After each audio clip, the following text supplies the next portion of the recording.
Vinayaka enterprises in Guntur. మా shop లో ఎక్కువ రన్నింగ్ అవుతుంది ఈ 16 amp స్టాప్.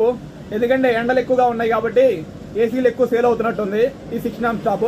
ఈ 16 amp స్టాప్ ఒకసారి గమనిస్తే చూడండి, వీటన్నిటి మీద ఇది చాలా పెద్దది, హెవీగా కూడా ఉంది. కంపెనీ వాడే ఎక్కువ కాస్ట్ పెట్టి ఖర్చు చేసుకుంటా కూడా ఇది ఇంత హెవీగా ఇచ్చాడంటే దీని ఇంపార్టెన్స్ చాలా ఎక్కువ ఉన్నట్టే కంపల్సరీ. దానికి ఎక్కడికక్కడ లైను, న్యూట్రల్, ఎర్త్ అనేస్తాడు. ఇది ఎర్త్. ఏదైనా వస్తువుకి అంటే ఏసీ, వాషింగ్ మిషన్, ఫ్రిడ్జ్ ఇలా హెవీ వాడేటప్పుడు, మిక్సీలు అలాంటి హెవీ వాడేటప్పుడు కంపల్సరీ 16 amp స్టాపే ఉపయోగిస్తారు. వాటిలో పెట్టేటప్పుడు ఏదైనా మనం కనెక్షన్ ఇచ్చేటప్పుడు ఫస్ట్ ఎర్త్ కనెక్ట్ అవ్వాలనేసి ఈ ప్లగ్ ఇస్తుంటాడు. మోస్ట్లీ ఏసీకి లీవ్ ఇట్ వదిలేసేసిన ఫ్రిడ్జ్కి, వాషింగ్ మిషన్కి అలాంటి వాటికి ఎర్తింగ్ అనేది చాలా చాలా ఇంపార్టెంట్. బట్ వాటి చాలా హెవీ వైర్ వాడతాం. ఎర్తింగ్కి చాలా లైట్ వైర్ వాడినా చాలా బెటర్. కంపల్సరీ ఎర్తింగ్ కంపెనీ వాడే ఖర్చు పెట్టి ఇంత మంచిది ఇచ్చినప్పుడు మనం కూడా వైర్ వాడుకొని ఎర్తింగ్ కనెక్షన్ ఇచ్చుకుంటే చాలా మంచిది.